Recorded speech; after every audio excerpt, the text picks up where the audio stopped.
tapos na sila maligo mga kalapatids, kaya tatanggalin na natin yan, tapos magpaparunda muna tayo, saka tayo magpapakain mga kalapatids. Ayan, konti na lang sila mga kalapatids. Ayan yung bagong ibon natin. Ayan, konti na lang mga kalapatids. Iilan na lang.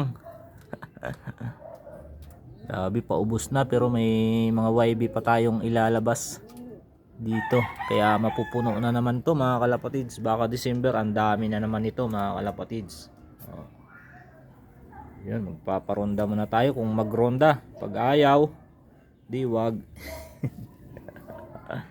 So wala pa rin yung isa natin mga kalapatids. Pag gabi na, hindi na makauwi siguro yun kasi malayo-layo na yun mga kalapatids. Nasa 40 kilometers na yun. Hindi nga nakauwi nung malapit malayo pa. Kaya ganun talaga, siguro mahina lang talaga sa klaseng ibon. So ito nga, batang bata yan yung pinakaunang dumating. Ayan, sunod si Rizal, tapos si Diwata. Ayan mga kalapatids, ito mas mabilis talaga mga kalapatids. Saka na natin isalis sa pooling sa BBC, kasi hindi naman tayo member ng CS. Kasi lumipat ako ng loop mga kalapatids. Ang sabi, magpasukat daw ulit, hindi daw pwede ang transfer.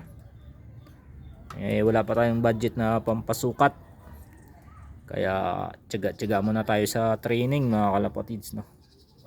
Ayun, bawas kagad ng isa. Pero may dumating na naman na dagit mga kalapatids. Ayun, no? Yun lang mga kalapatids, magpaparunda muna tayo. Bye! Tatanggalin na natin to.